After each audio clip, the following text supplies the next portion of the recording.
Title: Layers in Time, The Making of Canyonlands. Then, golden rays of the rising sun reach into the canyon, illuminating rock layers below. Atop the Colorado Plateau in southeastern Utah is one of the world's most breathtaking places, Canyonlands National Park. Canyon landscape, then photographers. Now, William Leggett. I think the main reason that people come to Canyonlands is they want to see this landscape that's completely unique. Carved sandstone landforms, giant cliffs, deep sinuous canyons, and all of that is defined by geology. Mesas and buttes. Now, Allison Mathis. Canyonlands is one of the great geology parks. People often wonder, how did this place form? And there are several ingredients that have combined to make Canyonlands. Clouds move above canyon and rock formations. The story begins millions of years ago, when North America looked very different than it does today. 300 million years ago.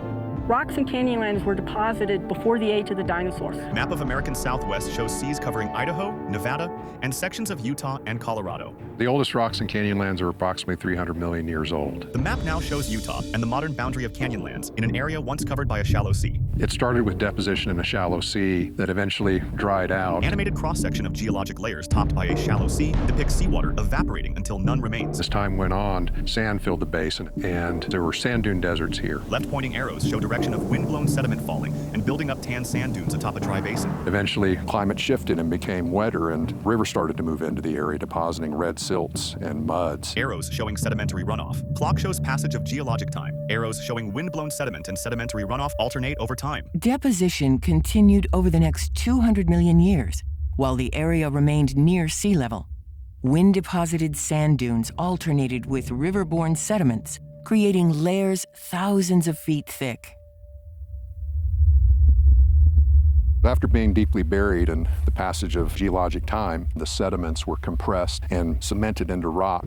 It's that rock that forms the landscape that we see today. A downward arrow indicates compression over time as layers thin. Tectonic forces, starting about 60 million years ago, began lifting those sediments, lifting that landform into a high plateau. Arrows indicate tectonic uplift of multiple layers. That was the formation of the Colorado Plateau. Next, a map of North America 30 million years ago with an area labeled Colorado Plateau. As the land rose over millions of years, thousands of feet of sedimentary rock eroded away, carried off by water. Red line defines Colorado Plateau border. The shift from uplift to erosion in Canyonlands began probably sometime as early as 20 million years ago. The real canyon cutting didn't begin until about the last 4 to 6 million years. Arrow denotes downward erosion as sections wear away. All of the canyon forming that we see today happened from that time frame till now. Wide view from overlook. Then animation shows rivers cutting canyons into the landscape. Canyonlands is carved by water, both liquid and frozen. Rivers continue to carve canyons. When it rains, the canyons flood. This creates a slurry of water and sand, and that scours the canyon walls and carves into the canyon bottoms. Animated landscape now resembles modern-day Canyonlands. A more subtle erosional force called ice wedging occurs also, and this is when snowmelt seeps into cracks and fissures. Arrow indicating snowmelt runoff fills crack and rock. At night, arrows show snowmelt freezing and expanding. That water refreezes and expands at night and causes those cracks to widen and the rock around them to crumble and collapse. Animation illustrates repeated expansion of frozen water that widens the crack. A clock depicts the passing of geologic time. Ice expansion eventually makes a rock pillar collapse. While erosion is the primary sculptor of Canyonlands, it's had a surprising helper.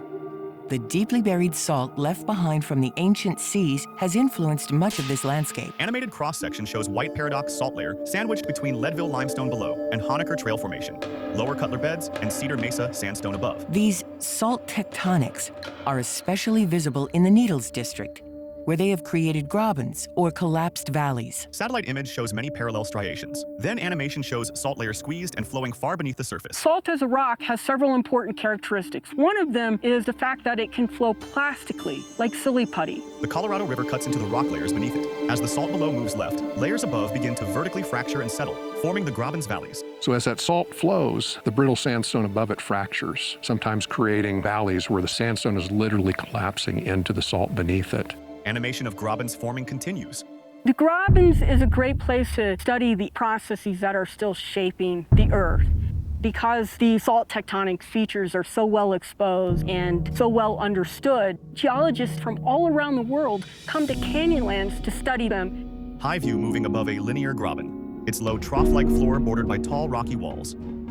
Canyonlands is continuing to be carved today and tomorrow and well into the future. The processes are going to happen sporadically, the heavy thunderstorms, the big rock falls. But adding it across time, Canyonlands is going to continue to erode and to change. Swift clouds move above red rock formations. Canyonlands National Park, from its towering spires to its winding canyons, is an ever-changing geologic story, millions of years old and still being written today. Dark clouds move swiftly over vast canyon, then fade to black. Credits. Produced for the National Park Service by Alphabet Media Group. Featuring William Leggett, Allison Mathis. This program was made possible by entrance fees collected from Canyonlands visitors. Thank you for your support. NPS Arrowhead logo.